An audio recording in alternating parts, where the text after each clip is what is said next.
everybody? How's it hanging? How's it happen? You guys know this is Kevin from the Chord Progression Podcast. Hey everybody, we're in the 9th of June already. Yeah, we are. Do we have another great band for you today? Yeah, we do. Do we talk about the circus and the paranormal and 10-cent beer night? Yeah, we do. Talk about great live performances? Yeah, we do. Is it with the band Ghostatic? Yes, it is. Are we going to talk about our sponsor before we jump into it? Yes, we are. So I want to thank you, our sponsors. First, thank Phoenix Fitness. So when it comes to achieving your fitness goals, when it comes to making sure that you are perfectly fit and achieving those goals all throughout festival season, all throughout summer and through your workouts, that's where Phoenix Fitness comes in, because you guys know me. I jump into mosh pits all the time. I never, ever, ever stop.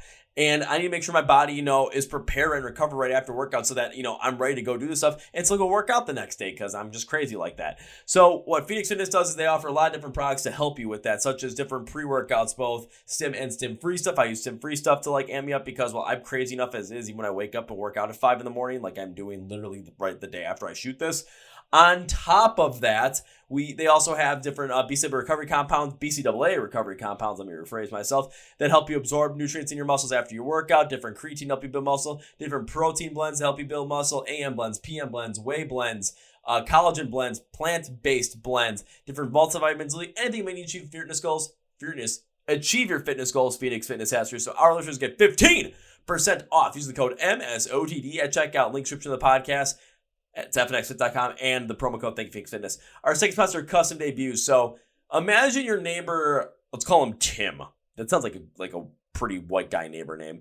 Tim comes over to your house in his golf hat and his company branded polo and his cargo shorts that has the polo shirt tucked into them, the cell phone holster, the high white socks, the dad calves, the New Balance shoes, and is like, oh, hey, where did you get that cool poster? But did you see my lawn? It's like, but what's that cool poster you got there from 30 Seconds to Mars? Yes, 30 Seconds to Mars has come up in the podcast. And you'd be like, you know where I got that poster? Custom Debuts, bitch. And you can't get one because it's custom just for me. So you want to make your neighbors jealous. You want to be the coolest person in your neighborhood, in your dorm room, in your apartment, in your garage, in your office, literally anywhere you might put a music poster. Custom Debuts says you covered. So here's what they do. They take a band. You name the band. Say it's 30 Seconds to Mars. Name the album. Say it is A Beautiful Lie. Name a song. Say it's The Kill.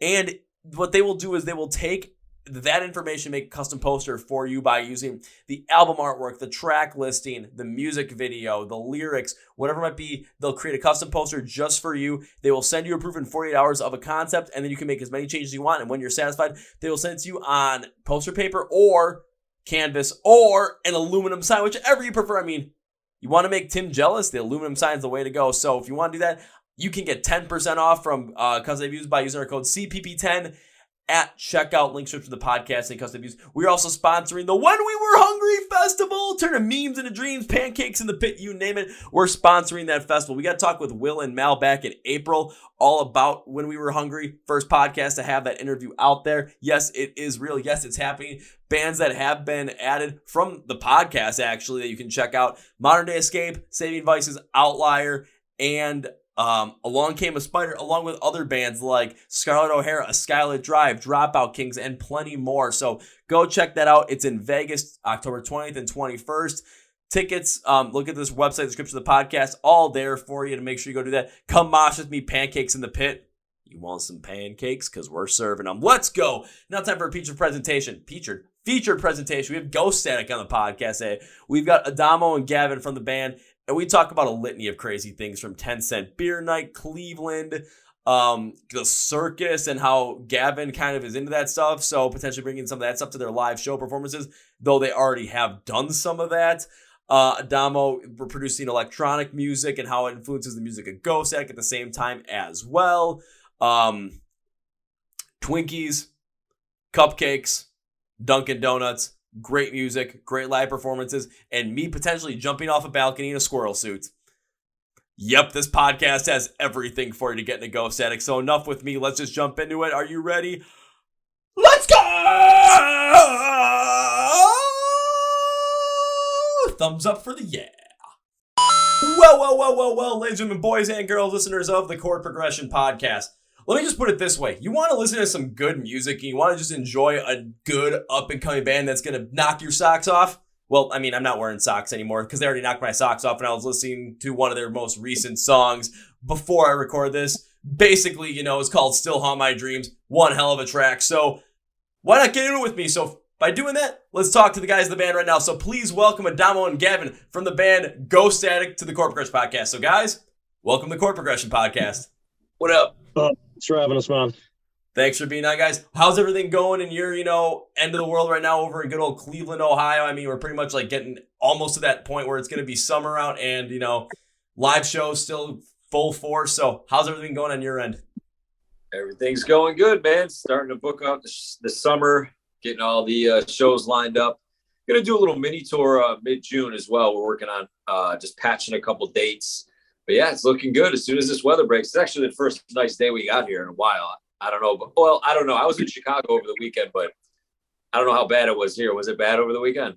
It's been raining mostly. It's been raining a whole lot. It's been up and down. It'll be like 70 one day and then like low 50s the next day. But today, honestly, was perfect as far as the weather goes. I did a bunch of yard work, cleaned my car, just relaxed. Been really enjoying the outside. Well, yeah, I don't know about where you're at, but like it's been just shit. It's been like the worst November or the worst July, or I'm sorry, the worst April and then into May. Usually my birthday is like May 6th, and usually that's like the kickoff to the summer. Mm-hmm. Still, it was nothing. I was in Chicago. It was just shit cold weather. I was like, when is this going to end?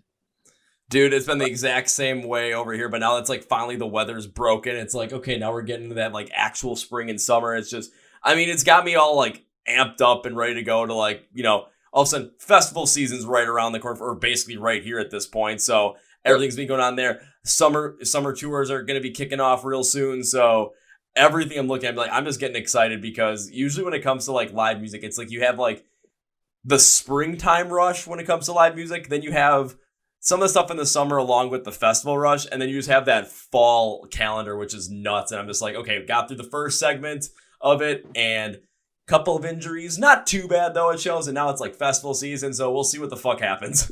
Did you say injuries? Injuries, yes. You got injuries? Oh yeah, mosh pitting like crazy. I can't help myself. Oh, okay. Me and Gavin were in the pit at Sevendust last week. So I don't know if you're familiar with Imagen and the label that Shauna works for, but that's Morgan Rose's label. So yeah. We got the in on that. We got to hang out with those guys and kind of while out with them. And this band Plush, Marron, they were fun. You know what I'm talking about, right? Yep. Fine ladies in that band. I was supposed to have them on the podcast like right in between their. It was like they had the tour with Miles Kennedy and the Conspirators, or maybe it was Miles Kennedy's just solo stuff. But they were doing that tour, and then they had a break, and then they were doing the tour with Sevendust, and I was supposed to have them on within that time frame, but then something came up, and I'm like, oh, darn. Once they're done, though, I'm like, I'm on it. Yeah. I'll definitely watch and listen. It's like, but again, like you said, going, hanging out with Sevendust at the same time, too, being able to see that show. Only had the chance to see Sevendust twice, which I can say this, not enough. Yeah. Oh, they're great. No, that was my first time seeing them, and I gotta say, I've been going to concerts since I was probably 10 years old, and that by far best mosh pit etiquette. Like those guys were huge in there, but as soon as somebody went down, they were picking them up immediately. There was a lot of love in the crowd. Overall, it was an amazing time. I was really happy. I forgot that the show was that day until Adamo texted me. I thought I had the whole day off. And then everyone kept texting me, asking me about these plans that apparently I made weeks before and just forgot about. So I'm glad that he texted and reminded me about it. Otherwise, you would have missed out on one hell of a show, man. I mean, well, Damo. Hell of a night. Well done. I mean, like you said, we got to hang out with the band afterward and talk to them, meet all the guys. It was a blast. Well, I mean, when it comes to like meeting a band too, I mean, think about it, meeting Sevendust. It's when it comes to consistency within rock and metal, I mean, they're like the poster childs for it because they've been consistently putting out music for over 20 years now, consistently touring as much as possible. And it's like every time you see them, I mean, I've seen them twice, but both times it was just consistently high quality performances, high quality, sound from everywhere, and the crowd responding in kind. So when it comes to, being able to hang out with the band and maybe, watch it, learn some tricks of the trade as you guys are booking shows for the summer as well, definitely the one to go with. Yeah. Yeah. Well, I hope next time they come into Cleveland, we'll be opening up for them. So we'll see. see if we can work that one out. Well, you never know. I mean, it is Sevendust. They do tour a lot, so very likely they'll be probably coming to Cleveland sometime later in the year. Oh yeah, they were here in September. I think it was September, October last year, and they're here again. Yeah, I'm expecting them to be back maybe one more time this year. Who knows? Get those 3 shows from Sevendust in the span of 1 year. Yeah, that's sick. So I get the same thing here in Milwaukee, but it's not with Sevendust. It's with Devil Wears Prada, actually. Oh yeah. Where are they from? I think they're from Texas, but like one of the guys in the band actually lives in Milwaukee. So it was like they were here on a like long postponed tour from COVID where they were supporting We Came as Romans from there, like to plant a seed, like 10-year. It was supposed to be 10-year, but then it was just like 11-year or 12-year. I can't remember which one it was. Then they recently came through in support for the Silverstein Beartooth tour. And now they just announced like their own tour. And I'm like, I was looking through the dates. I'm like, always find the Chicago dates. I'm like, we're going to be around there. I'm like, oh, they're nowhere near around here. What the heck? Go to the top of the list. Boom. Milwaukee. First day. I'm just like, I want to see these guys 3 times in the span of a year at the same venue. Fuck yeah. They're going to start to recognize you by your first name at some point. Honestly, it's gotten to the point where people are recognizing me at shows just because of the hat I wear. I wear the same hat all the time, and it's pretty hard not to find me. Like, it's pretty hard. We're going to have to switch it up then for you. We might have to send you one of these. Ooh. You might have to. Ooh. Snapback, though. It's not fitted. But hey, when you're in the pit, sometimes, you know, it's like, if the fitted hats are not tight, like they'll just fly off. Those snapbacks though, it's like you can get them a little bit tighter, and then those things ain't falling off. All right, we'll see. We'll see if we can work something out. Oh, we'll work something out. I mean, especially you guys are going, you know, on some sort of mini run in June or something. Never know. All of a sudden, if there's a show coming near my area, you know, I'm just gonna walk on over there or drive or however the heck I'm getting over there. Probably maybe a horse and buggy at this point to save on some gas, but a unicycle. A powered unicycle. Yeah. I just got to talk to my best friend. He's got that shit. I just got to talk to my best friend, man. He's got all those like unicycles and shit. I got to learn how to ride it though. I never was good at it. Yep. Yeah, I wouldn't dare at this point. I don't want to fuck myself up for the summer wiping out bad. I've seen people like with souped up ones going 25 miles an hour down Lorraine Road, just like traffic and everything. They don't give a shit. It's like the power of one wheel. I will not be stopped. Those one wheels. It's like a skateboard with a big ass basketball sized wheel in the center of it. Yeah. I was listening to somebody describe how to ride that earlier. He's like, you just think and it does what you want it to, almost, because you have such little micro movements in your feet that it picks up on, and that's how you steer it around. Yeah, I've seen video, man. People are experts on those, just weaving in and out of traffic, just jumping on the curbs, jumping off. Yeah. If there was any one I would suggest to ride to Cleveland for a show, I would say grab a powered unicycle. Whether it's a powered unicycle or a one wheel, I'm pretty sure you'd see me riding down and be down. I know we got those. We got the scooters in Cleveland all over the place. Yeah, you can borrow one of those. They're everywhere. Yeah, I've never used them, but I see them all the time. We got them in Milwaukee, but I've only ever used them once, and that was when I was in LA in like 2018 for like a couple of days, and I used one there, and I'm like, this is fine. But like using Milwaukee. The amount of potholes that are around the areas like downtown and where like all the scooters are, it'd just be like you'd be riding all of a sudden it's like, and next thing you hit a pothole, and I mean pretty much again face down. Yeah, it's the same in Cleveland. It's like a moonscape every street. Pretty much. God, there's way too many similarities between Cleveland and Milwaukee. Way too many. We're in the Rust Belt, man. It's what it's to be expected. Potholes, a history of baseball teams hosting 10-cent beer night. The movie you guys Major did that League. too? Yeah. Oh boy. I think ours went better than yours though. Yeah, we're pretty miserable here. You give us alcohol and it's game on. Unintended. Yeah, that was bad. I forgot about that. I'll say what is 10-cent beer night? All right, I'll explain this. So this was back in like the 1970s where I'm not sure if Milwaukee was the first. I think Milwaukee might have been the first one to do it, where for the Milwaukee Brewers to, attract people to come to the game, because in the 70s, the Brewers were just getting started and they were not that good. To attract people to the game, the promotion was 10-cent beer night. So you could go to the game and beers were 10 cents a piece. So then Cleveland did it. Yeah. This is what, honestly, if you get a chance to do this like any day, go on like Spotify or like YouTube, and there's a podcast called The Dollop, and they just go through all these crazy historical things. And they did do one on Cleveland's 10-cent beer night. So it's basically like they tell the story, but it's just two comedians. So there's constant like going back and forth with most random shit possible. But I mean, you get the whole entire story of basically what had happened in like maybe like an hour and 10 minutes. And it's absolutely hysterical. I think it was by like the fourth inning, people were just running on the field. There was garbage everywhere, fights. People were just screaming. It was absolute chaos. They cut off the beer at like, I don't know when. It was like early on in the game, but it was too late. Everybody was shithoused, and it was just chaos. I don't know what happened in the game. I don't know if the game like continued, but it was so bad. It was hilarious. If I remember correctly, the game was forfeited because they were playing. It was Cleveland versus Texas. And the game was forfeited in Texas's favor after the Texas players were fighting the Cleveland fans that were right on the field. And I think one of the Cleveland fans tried to like start a fight with Billy Martin. I believe it, man. I believe it. All that. Yes, honestly, again, if you get a chance, check it out. It is hysterical. So that's something that I would never start, but I've always like secretly wanted to be a part of, is like a giant like bar or stadium brawl.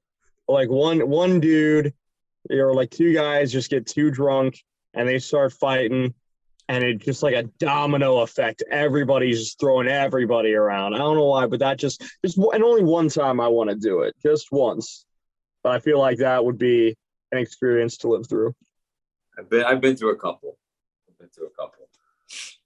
He's like, I got PTSD from. He's like, you want to know the things that I've done with the cool shit. All right, I'll tell you real quick. I was like 21 years old, fresh into the bar scene. Well, legally fresh into the bar scene. And I was with my giant friend. His name was Tool. Called him Tool. His real name's Jeff, but I don't know why his nickname was Tool. There was all these other gigantic humans at this bar. It was a big bar, like nightclub. And you could tell there was just a lot of tension in the air. And it was towards the end of the night, and we knew something was going to happen between, I don't know, there's probably like 12, 13 guys, 2 groups and maybe 3 groups. I don't know, but we were drunk. We were standing like on this, it was like a stage sort of, but they used it for seating. And as soon as we saw 2 guys like get up in each other's faces, like towards the very end of the night, and I'm like, all right, fuck it. So I threw a beer into the crowd of them. And it was like throwing gas on a fire, dude. As soon as a beer hit, everybody thought it was the guy next to him who did it. Next thing you know, stools are flying. A cell phone flies out of this crowd and hits me in the chest.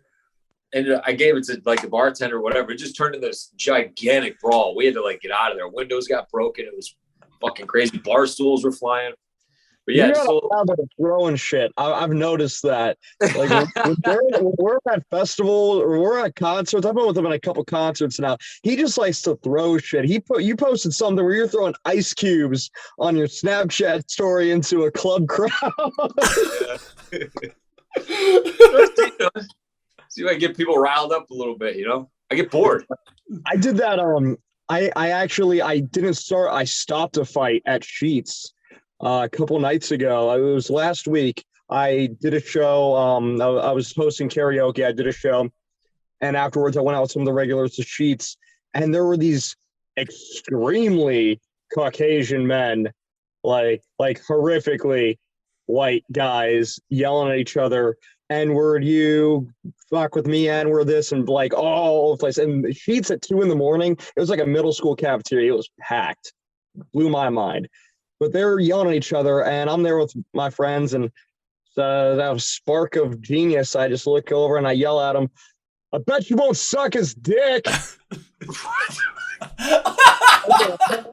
place just erupts with laughter. And these two guys, their faces went from red to pink like that. Like just completely switched shades. And the one guy looks over, he's still trying to be tough, and the other guy's like, I mean, you gonna do it? Like, he called you out. And they ended up not fighting, though. I completely de-escalated the situation. Yeah, when you throw that kind of weirdness into a testosterone-filled, potentially bar fight brawl, and yeah, it just everybody that kind of just shuts it down. Like, wait, what? Yeah. Oh. Yeah, my one friend, she looked at me, she's like, Gavin, I want to see some hands being thrown. I was all like, Miranda, I want to see some dick get sucked. Like, come on. We're at sheets, okay? I mean, when you said that, my mind literally just went to, you ever watch Blue Mountain State when it was like on TV? Yes. Reminds me of like the scene when all that, like it was the Marathon Monday, and all of a sudden Sammy throws a bottle of beer behind him, just and it hits some guy in the head. It's just like, I kick your ass? What, I jerk you off? It's pretty much what it reminded me of. And then the bar starts chanting, jerk him off, jerk, and then the guy feels awkward and he walks away, you know? Or it could be like Jackass, where what's his name would fucking get in people's faces, and then he'd rip his clothes off and have a thong on, and they would run. Oh yeah, when Pontius would do that? Yeah. Oh god, that was hysterical. Yeah. No, I So mean, wait, but getting naked can oftentimes get you out of a bad situation. Yeah. It can make it a much worse situation. It depends if you're in public or not. But Yeah. Oh dear God. I mean, that might actually be some quality advice, like, you know, because of course, you know, think about it from a concert standpoint, mosh pits and whatnot. You know, I've seen some fights just break out of nowhere because people are being dumbasses. I'm just trying to think. Imagine calling out like, I bet you won't suck his dick, and then just kind of like slinking like 3 rows back into the crowd. You don't know who said it. You don't know who said it. But I don't know if it would work in a concert just because of everything going on. I don't even know if it would register with anybody. Well, like, you know, if it happens during, like, you know, if you guys are on stage and all of a sudden you're in like in between songs, because I've seen it happen where a fight has broken out when all of a sudden it's like you're in between songs and the lead singer is talking like for a minute just to kind of transition to the next song, and that's when a fight breaks out, and it's just like, really? Why? Yeah. And the one time I actually saw something like that happen, it was I was at a Breaking Benjamin concert, and Ben Burnley had security escort the 2 guys that were fighting out of the venue, but the guys had brought their kids. So instead of the kids being kicked out of the venue, he brought the kids on stage for the rest of the show. He's like, you guys fucked up, but I'm making sure your kids aren't like, you know, to have to suffer for your dumbassness. Maybe that was their plan all along. Maybe that was just that they were like, all right, we're going to get tickets for the pit, and then we're going to make the biggest scene we can, and then make it very obvious that you are our children, and you're going to have the greatest time, and we're just going to go continue getting drunk in the parking lot. You know, I never thought of that. Could be. Yeah. It's a good tactic. That is one hell of a tactic that I honestly, I don't really plan on like using. What I plan on doing is just having a good time in the pit, you know, going nuts, and then after the show talking to people. And then if it's a band I know that was on stage, you know, maybe they're hanging out at the, you know, the merch booth for a little bit, or at the merch table, go say hi, hang out for a little bit, maybe, you know, have a beer, 7 if the occasion calls for it, you know, the usual. Yeah. I had a friend, my old band, my old drummer, he jumped off something really high into the crowd at like a 30 Seconds to Mars concert so many years ago, and he got kicked out immediately. This was at the Agora. And then Jared Leto's like, I'm not continuing the show until you let him back in here. They waited like 5-10 minutes. The show was we were just sitting there for 5 minutes, no music being played. He was pissed that somebody got kicked out for jumping off part of the balcony. All of a sudden, my drummer is fucking walking on stage, and he's on stage with 30 Seconds to Mars, and he takes I still have the photo somewhere on like a hard drive, but he had like a regular camera. He took a photo with them like this on stage, like, and it's just like their faces like this fucking close. We got him back in though eventually. That was an interesting night. So he didn't fight anybody. 4 weeks ago, went to the Slipknot concert that we just had here in Cleveland, and our drummer actually bought tickets. She bought too many online by accident. So she sold me one for really cheap. And we got there, and our guitarist Todd was there, and he had even better seats. So we ran down and snuck over him, and I'm right at the railing. And literally just before Spit It Out was played, there was a fight that broke out to the left of me. And so all security went over there. And there's about like an 8 to 10 foot drop to get down to the floor. And there was one guy just standing here, maybe like 5 feet diagonally from me. And he pulled out his phone while security, everyone else was over with the fight. He pulled out his phone. And as soon as I saw him go on Facebook, it was like instinct. I jumped over the railing. And apparently I like Scooby-Doo ran. I hit the ground running, but my feet weren't getting any traction. And he tried to chase after me from what Todd and my buddy told me. But he took like 2 steps and just threw his hands and was like, fuck it, he's gone. My foot Did you fuck your foot up? By the way, I don't know if I broke it. Yeah, I was like, did you fuck your foot up? Yeah, well, so it's just uncomfortable sometimes. Like I've been doing all my exercise at the gym. I can do squats and deadlifts and all that just fine. I ran a mile today with no problem. But every now and again, like I just kind of feel like a pain right by my pinky toe. You'll be all right.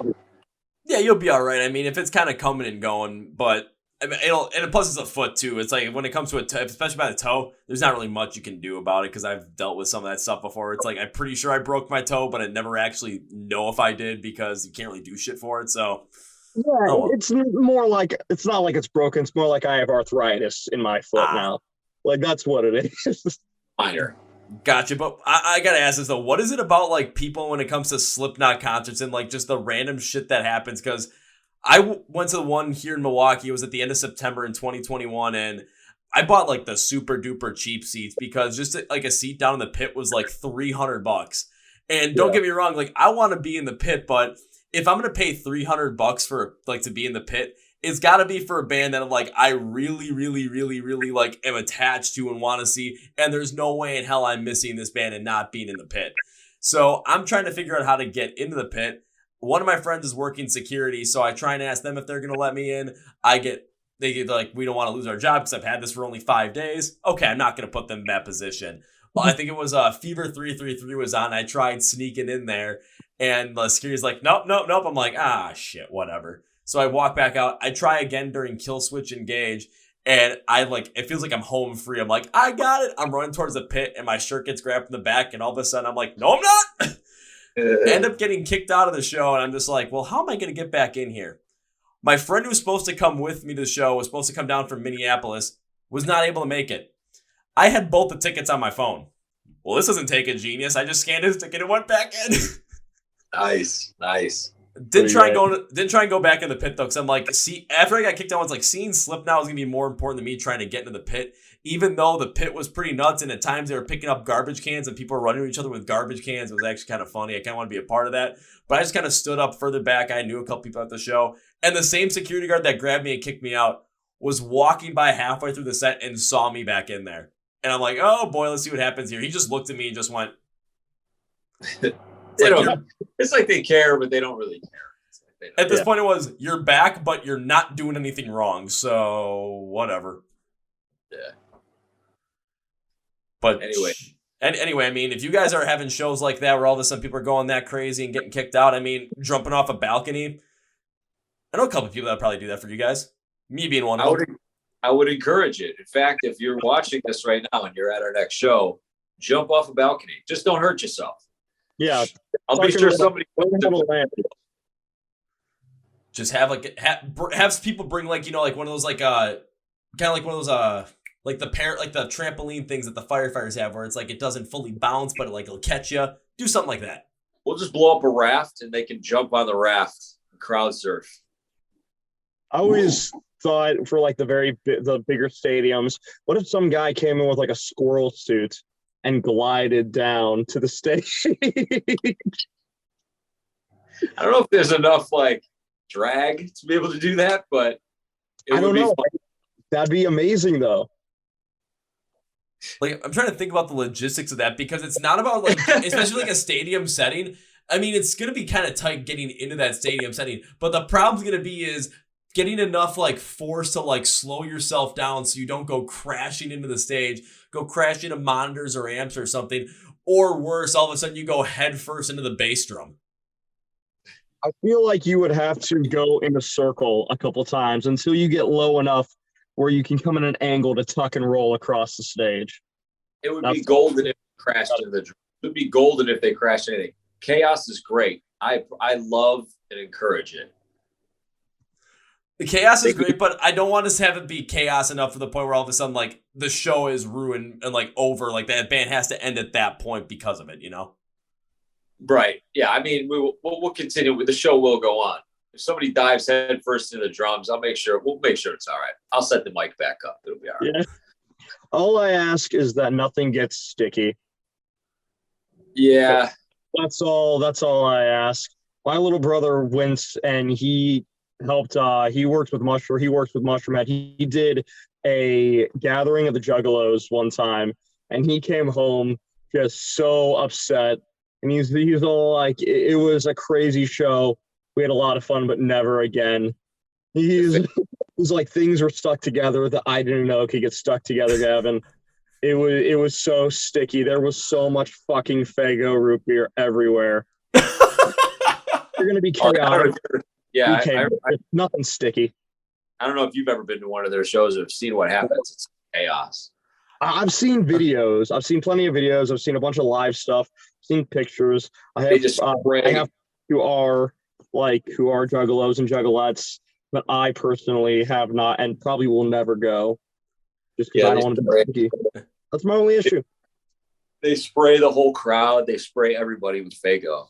It's like, no, I don't want being wet. I don't care about being smelly. I just don't want to be sticky. Oh, and you're so sticky. I had a chance to go see and go to like one of those like gathering juggalos. It was here in Milwaukee. It was right at the end of April. And I'm like, do I want to go to just to experience it at one point? I decided to wait because I was going to have to make sure my body was best prepared for the following day because I was seeing Kubla Khan and Knocked Loose, and I wasn't going to go into that one lightly, but I do agree with you. I'm like, don't want to get sticky. Don't need no Faygo root beer all over me. But seeing something like Gwar when they're just going to spray the crowd with like red and green colored water, I mean, you don't get sticky. You just get wet and like all covered in dye, right. But not going to lie, that's just funny. Yeah, that's hilarious. No, it's so I used to hang out at this venue that we played at called Peabody's before they tore it down here in Cleveland. And they would host some of those events with ICP and all that whole crew. And they would tarp everything. Like they would tarp part of the floors, part of the bar. They would tarp all the ceiling part. They would tarp the monitors, the wedges in the front. Like everything was tarped because they knew the Faygo was going to get all over everything and they couldn't do it. Like, the cleanup on those shows was the absolute worst. If you could only imagine, just like, because they'd bring in pallets of fucking Faygo for these shows. It's like, why? What are you doing? Do any of you know how that started? Like, they would. How that started? With the rapping. Well, they used to rap about Faygo way back in the day. That's like the poor man's soda. I don't know how it ended up getting on their shows. I think they got some kind of sponsorship through them now because like they repped them out so much. I think they're from Detroit, right? So yeah, they repped them out so much that Faygo was like, hey, you know, if you're going to push our product, here you go. Here's some pallets to bring to all your shows on tour. I'm sure they worked something out with them. Maybe sponsored by something like that. Like I know they're sponsored by Faygo. There's a death metal band called Necrogoblicon who is sponsored by Chili's. And I love that. Their mascot is a goblin. They're an awesome band, too. They just put out a new album. But they're sponsored by Chili's. And, like, they're always posting like, videos and pictures of this dude in, like, full-on face-off style FX goblin makeup, just munching on nachos and margaritas and shit like that. I'm like, that's what I want. Yeah,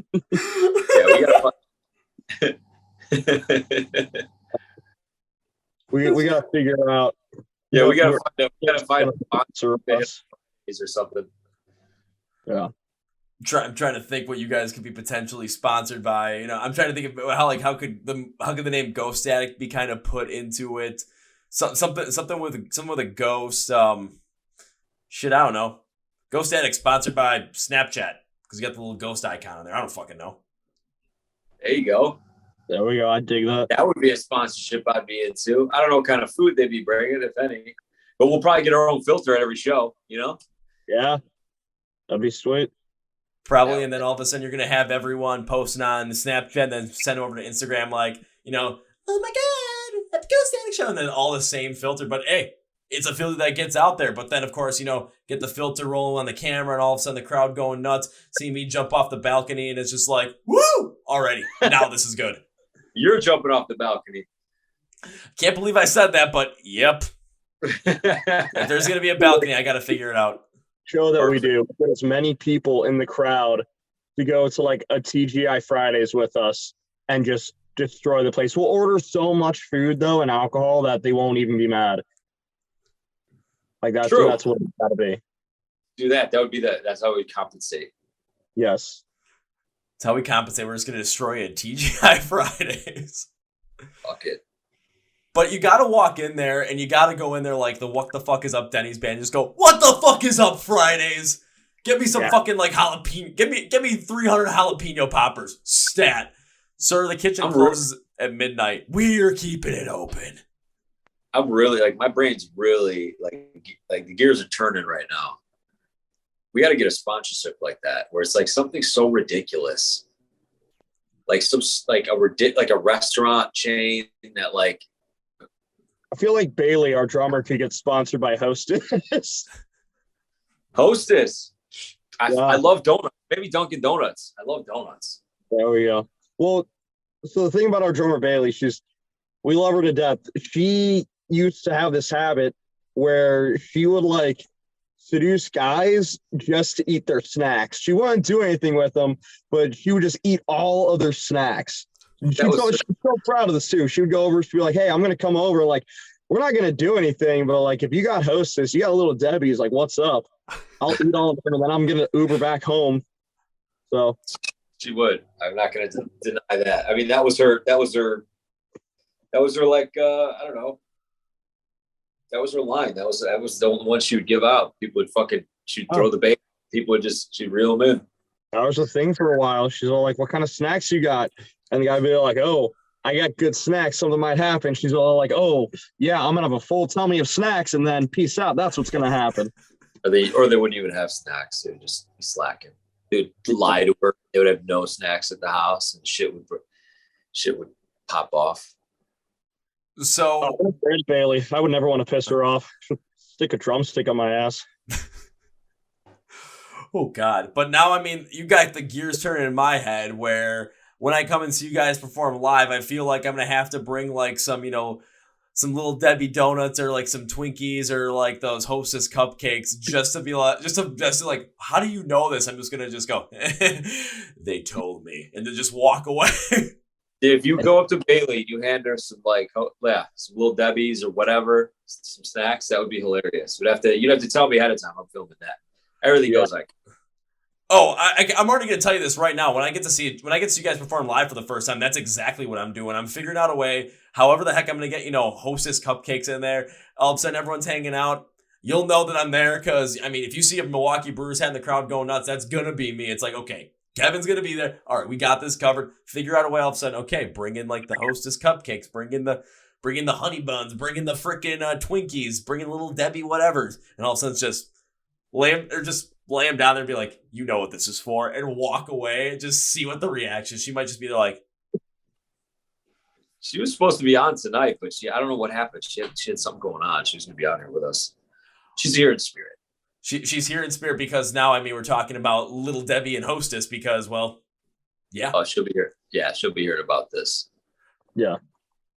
Well, hopefully not too much, because I do want to have that massive surprise of just like basically sliding the cupcakes over and then just kind of like walking away. No, I feel like that idea of people standing outside for us after a show or get on the tour bus, and they just have all these baked goods for her just waiting. She would be one of the people though. Get it? Yeah. Sevendust gave us they gave us homemade Rice Krispie treats when we went over there. Oh man, how do I end this call? They gave you homemade Rice Krispies? think it was the guitarist. I can't remember any of their names. I'm god awful names. But yeah, we were standing talking. The guitarist goes, "Oh, I'll be right back," and he comes out with this gallon bag of Rice Krispie treats homemade. He's like, "You guys want some?" Oh yeah, that was the bass player Sevendust. Okay, that's who it was. Yeah, or the guitar player. It was the guitar player who pulled them out. They were good. They were really good. They were big too. Well, now I know. Now I know if I go see Sevendust, I'm gonna have to find. They took care of us, like.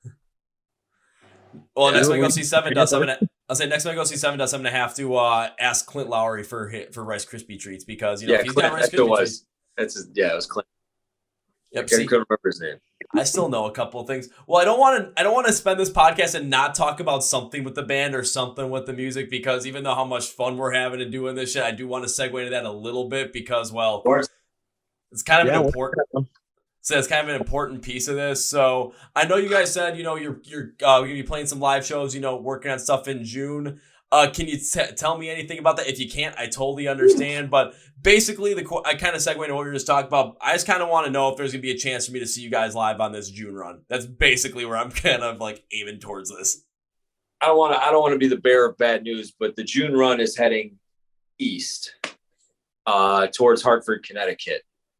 But I'm talking with another band right now for a possible tour later on in the summer into the fall. As long as we get our shit together for that. I don't know where that's going, but you'll find out. And I would rather head west. Guys, I introduced you to? What's that? Is that who I introduced you to, or is this another band? No, it's a band that Shauna manages. Okay. Well, she doesn't manage, but she does PR for this band. They're a big band. Yeah. They're touring right now. So, I don't want to say anything about it yet, but we'll see what happens. I won't say anything in the podcast or even like my guesses because I know a good amount of the bands that Shauna works with, so I can make some guesses, but I'm not going to because I'll make some guesses. I wouldn't answer it, yeah. I'll make some guesses or or ask the question after the recording is done. Yeah, we'll talk about it after. Perfect. So how about this? So because you guys are gonna be going east in June. So when it comes to your live shows and your live setting, what could we expect from you guys in a live setting? Like what type of show could we expect? What type of crowd interaction? Just trying to amp up the fact of, you guys be playing some live shows. I want people to go and see you guys. That's the question. Why should we go and see, what kind of experience are we going to have seeing Ghostatic live? So if you're familiar with the music outside of the latest single, a lot of what was released was more electronic based. It wasn't rock based, even though that's kind of where my roots are at. But when we play these songs live, they're all composed to be a live show. So we've got a lot of guitars, we got live drums. It's a performance. It's not like just a bunch of backtracks. It's somebody saying like a rap concert. It's a full show. Gavin plays the bass and he does vocals as well live. So expect a lot of energy. We got a cool light show we're working on as well with that. It's different, it's heavy, but it's not too heavy. We've got parts where it's more intimate and, it's gotta please the ladies, So it's the best of both worlds, I'd say. It's not just crazy scream and smash your face. There are parts like that, but it's it's well-rounded, I should say. And we definitely take our time to go to shows. We talk to all the fans and we make sure we are cordial with everybody. So it's fun. We love doing that. It really depends on the venue too and the setup. Especially for outdoor venues, I will be doing fire breathing and fire stuff on stage for certain songs. When we first started out, I was doing it during indoor shows just to show people what's up. And then we're like, all right, we don't need to get arrested or kicked out or banned from a show or anything. So no more indoor shows unless I get specific permission, but outdoor shows, definitely I do fire on stage. And also we're all wireless as far as our instruments go. So I'm definitely running and jumping in the crowd and I'm throwing people around. And if I can climb on something, I'm going to climb on and I'm going to jump off, whether it's some kind of ladder or an ego booster, a higher part of the stage. I'm definitely going to be all over the place. I go crazy. Gavin likes to throw his body around. Yeah. He hasn't sustained any major injuries yet, so he's still doing that. Yeah. That's a good thing. You don't want to sustain any major injuries because then that's kind of the moment it's okay, I'm not doing this anymore. And it's just that's never when the fun happens. I mean, myself, I've sustained some injuries in the pit where it's maybe I should stop doing it. especially on that day or for that show. And I'm just like, nope, not doing it. Broken finger, cut eyeball. Nope, not doing it. I'm still going strong somehow. Don't give a shit. Yeah. Crazy, man. Yeah, so it's like that kind of energy. I absolutely love that. But fire breathing. Now that's the one thing that just sticks on my mind of like, you on stage doing that is absolutely nuts. But that is a fantastic idea just to kind of, it's not an indoor venue unless you get specific permission, but like in an outdoor venue, just it stands out so much with that flash of light, that flash of the flame that just comes out of nowhere. So anyone that's, not fully into the show, right? Maybe it's like, people are kind of like at the bar or something, or just kind of like chit-chatting at the same time. It's like, okay, you ready for something? All of a sudden you see that fireball come up from your mouth. It's like, what the fuck was that? And all of a sudden it's just, you're sitting there going, yeah, I got your attention now. What? Yeah. It's something that makes us stand out from the other people. So many bands out there. You got to do something. Yeah. Yeah, you got to do something to stand out, especially with, think about it this way. The amount of bands that are out there, and we're seeing so many other bands come up and so many other bands that are being heard because of the presence on social media, the ability to find this music. But there's so much noise in there as well. When it comes to the live setting, you've got to find a way to stand out so that when you're in that live setting, people will remember that going forward and it's going to stick in their brain. You think about, I'm trying to think of some other bands that have done stuff like, we talked about the Fago Root Beer and the Juggalos. The Guar was spraying all the, red and green liquid.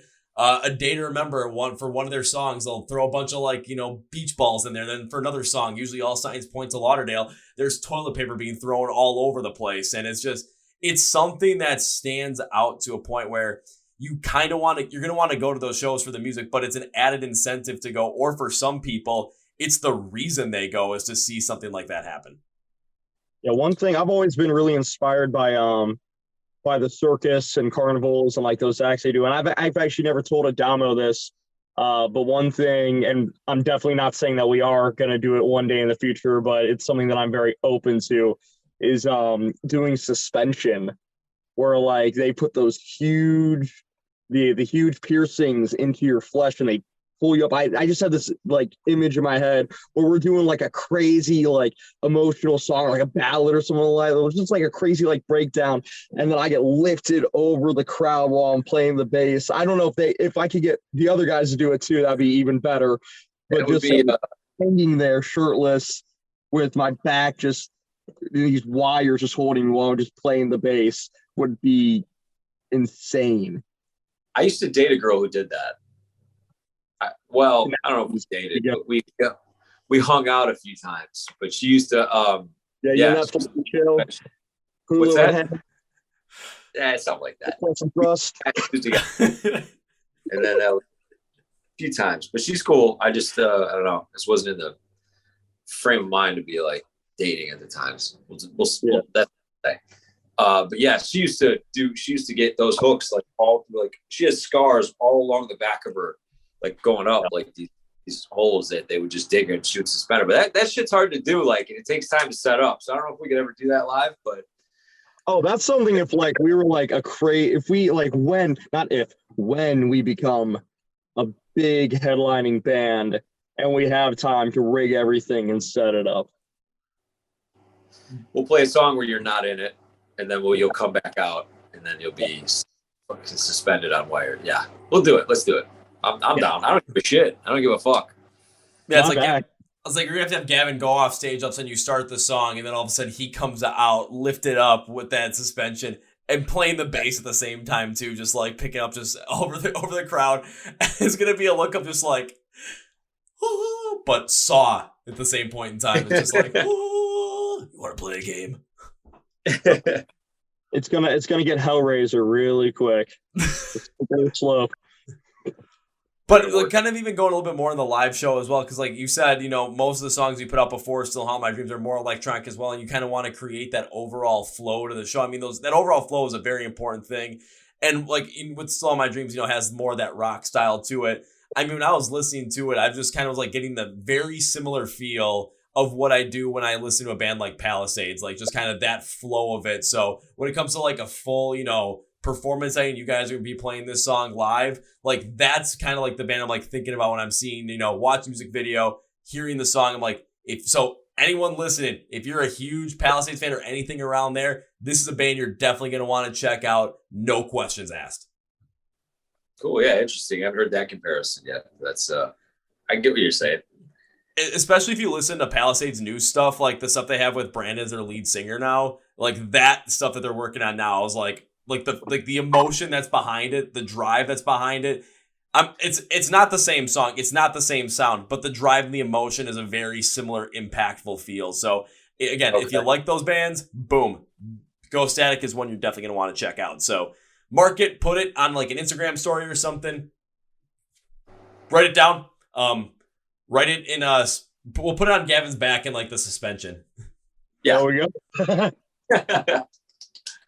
Or something like that. But you know, just the thought process that you guys have around like some of the live show stuff as well. And Gavin, with that idea that you have, you know, and the mindset around, you know, like the circus, the carnival performances as well. Cause like my best friend, he's kind of the same way where he's gotten into some of that stuff as well and kind of seen some of the cool stuff that he was able to do when he was he was on the promotional team for the Milwaukee Bucks, where he would be on the court, like riding around in a unicycle, juggling, throwing t-shirts in the crowd from a freaking unicycle with a t-shirt cannon at times as well. It's like, if you're able to add that sort of performance art to your performance and make it flow in that specific way that's going to impact the show in such a positive way, that's going to be something that makes you guys stand out above many other bands. Because I'm even thinking about like a band like Avatar, who kind of really dove deep into like that, the look.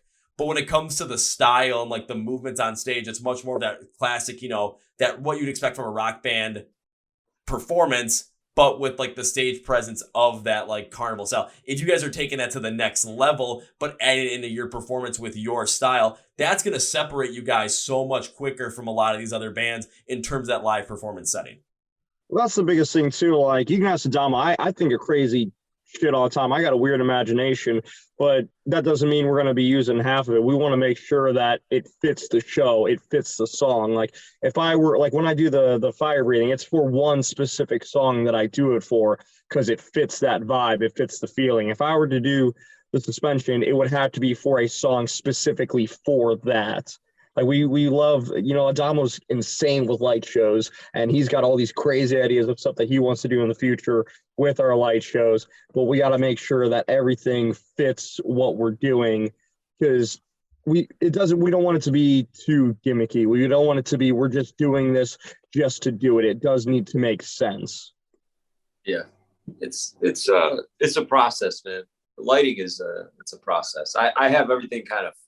What we do have set up right now is fully automated for our show, but we got another guy who runs a separate lighting portion where it's you got these strobes that are ran separately, not through a DMX board, but something different. And so we're slowly building with every show that we do. We're building a bigger show about it. I want it to be I want it to be entertaining. And I like the idea that putting these songs out back in September that weren't what they are live. And then also we're working on an acoustic version of a few of these songs too, that we're going to put out as well.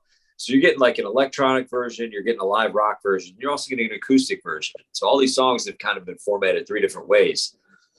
And it gives every song a completely different vibe. A lot of times the chords are different. The way they're sung and performed are different. So that'll be good. That's all part of the ensemble of what Ghostatic is. It's a lot of things, not just with the live performances, but with the changing up of the orchestration of the songs, the style of the songs.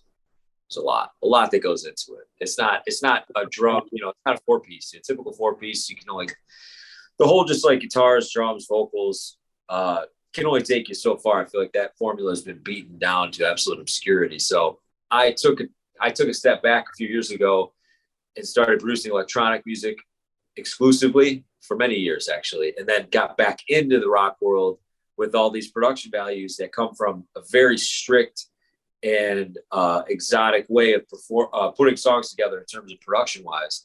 That's why when you hear some of the other songs that I've done that released previously, they're really hard to categorize in terms of genre. But understand that when you see us live, it's going to be a rock show. When you hear the studio version, you're going to get something else in your car or in your headphones when you're listening to it. And then every once in a while, you'll see a live stream and it'll be acoustic and it'll sound even different then. But the main thing is like the thought process around all of that as well, and the consideration behind it is what's going to make you guys again stand out from the rest. Because I've seen a couple of shows recently where it's one thing these bands have been doing is, they've been changing up a little bit of the style of how they're playing in a live setting just to create a different experience than what you get on the album, but still hit with the same emotions, still with the same vibe. It's like they're playing a little bit heavier. They add unclean screams in there when you're not expecting it, but it still fits in with the whole entire song.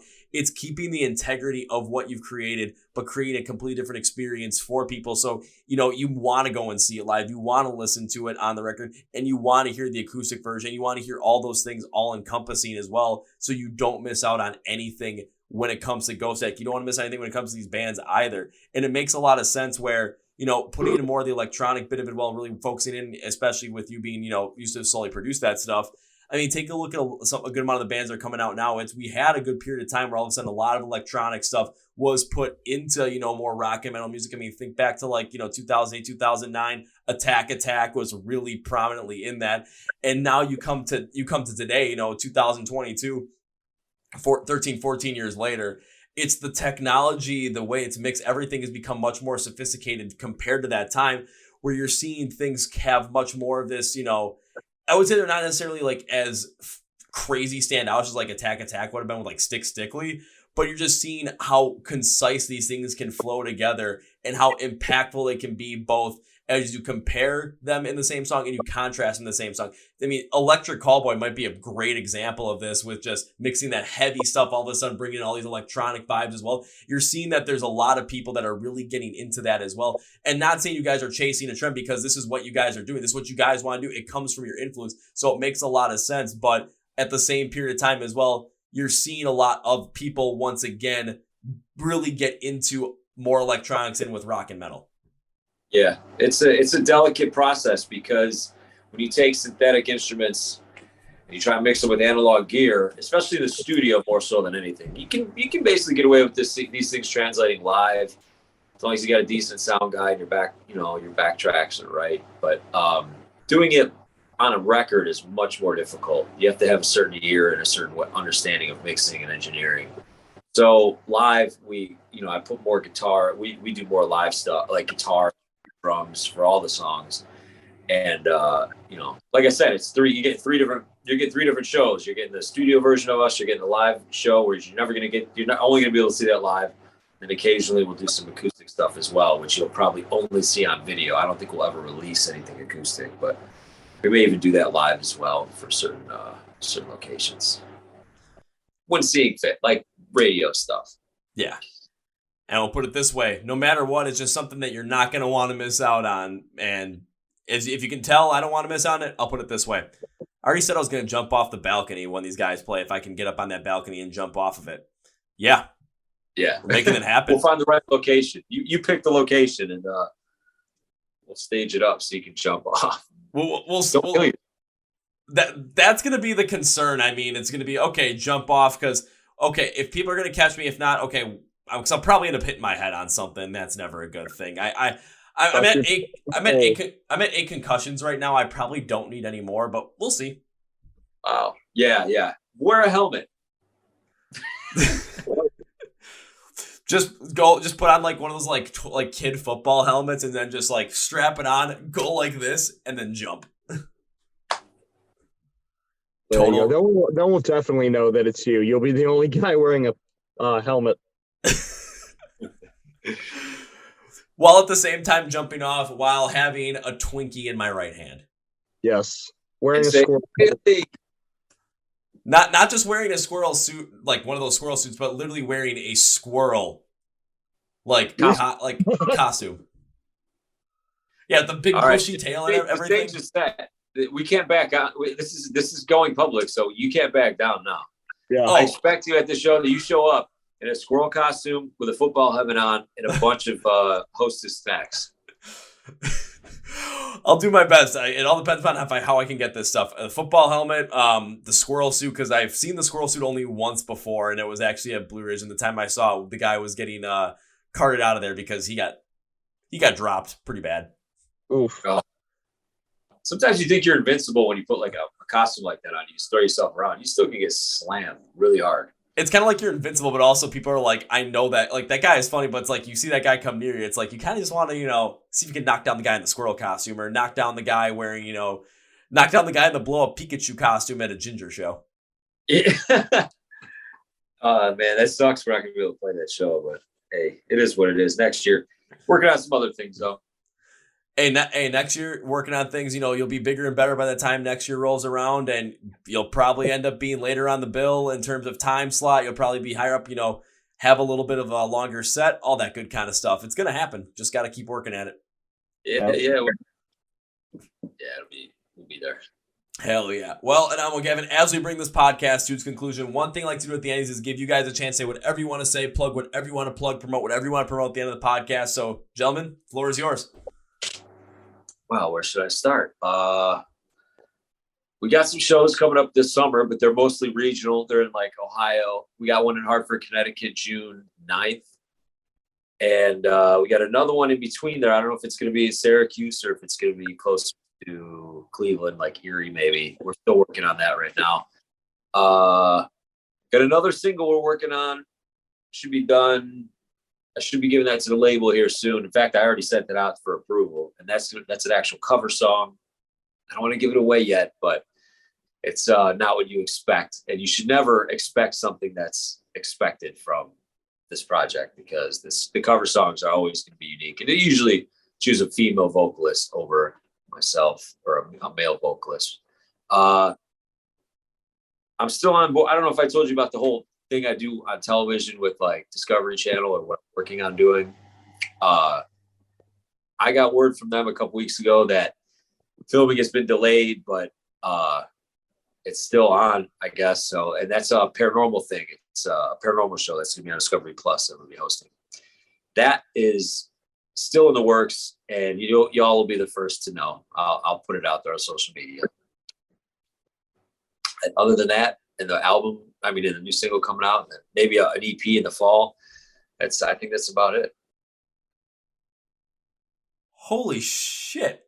I was not expecting you were going to host a show on Discovery Plus. That was I had no expectation of that. It's been a long time coming, man. I'm still waiting for the green light, but it's been 3 years since I've been working with them, and I do this stuff like on my social media outside of like the music. I do like paranormal investigative stuff.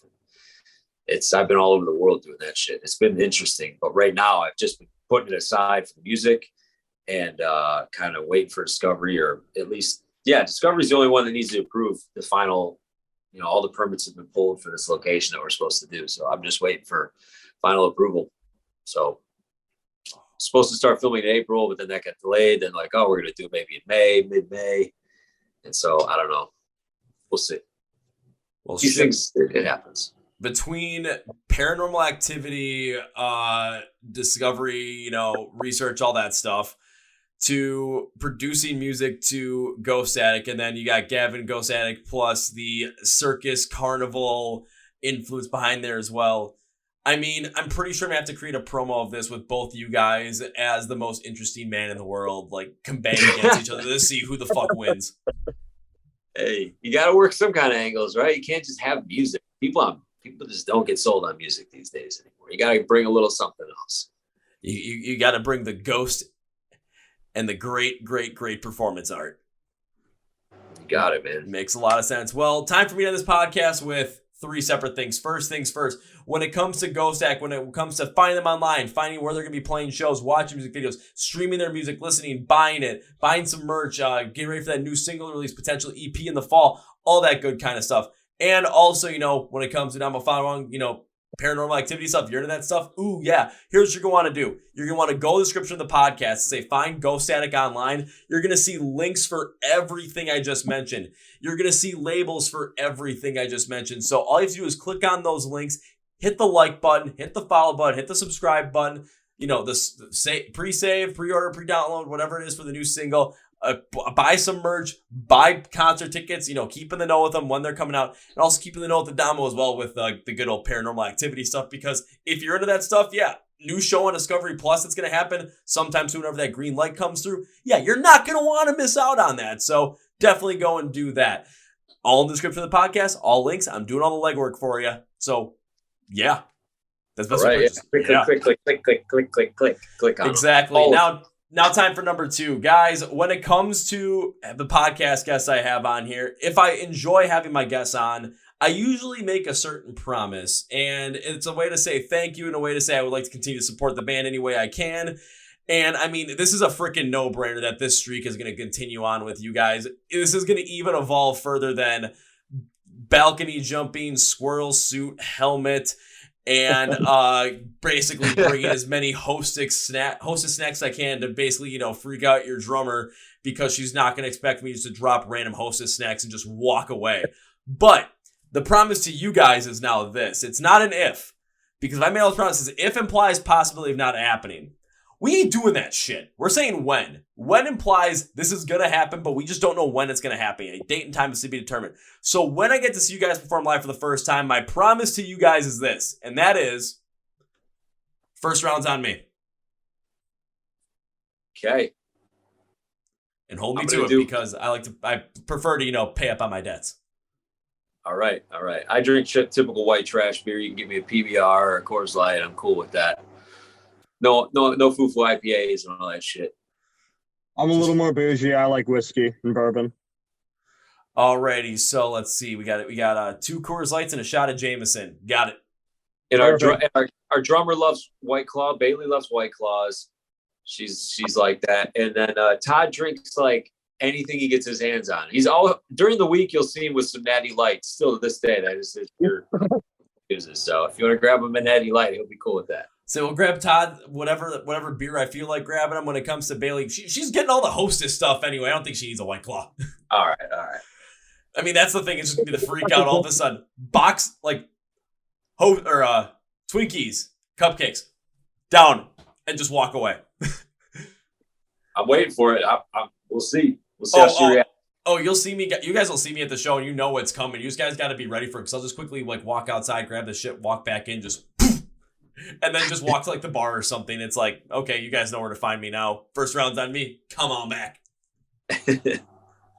Well, guys, it'll be totally worth it. And as we bring this podcast to its official conclusion, I will not say goodbye on this podcast because that is way too final, because this was too much fun to have you guys on the podcast. All those promises I made, I got to make good on those promises. I will make good on those promises, so it will not be the last time I see you. Plus, I do not want this to be the only time you guys come on here to the podcast because this was too much fun. I would love to do this again with you guys. So on that note, this can't be goodbye. Fuck that. This is see you later. Yeah, I'll see you later.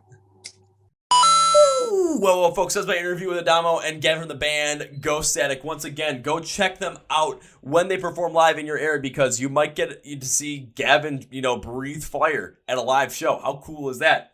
Plus, they got plenty of ideas for a live show. You're not going to want to miss out on any of that as well. So go check them out. Go check out their music. Go follow them on social media, everything. So go follow them on Facebook, Twitter, Instagram. If they got TikTok, go follow them on there. YouTube, watch the music videos. Stream the music on your favorite streaming platform. Let's see what else there. Buy some merch. Buy those concert tickets. Follow Adamo for all the paranormal activity stuff that you want to go and check out. And when that show is greenlit for Discovery Plus, you're not going to want to miss out on that. So, you want to find all that stuff? You want an easy way to find it? Links are all in the description of the podcast. So, go follow Ghostatic. And also, remember, Twinkies. Yeah, Twinkies. And Hostess Cupcakes. Also remember to follow the Chord Progression Podcast. We're on Facebook, Twitter, Instagram, and TikTok. Please subscribe to the podcast on YouTube to watch all the interviews. You can listen on Spotify, Apple Podcasts, iHeartRadio, and Amazon. Links to the description of the podcast for you as well. I want to thank you guys for subscribing if you already have. Thank you to our subscribers. You guys really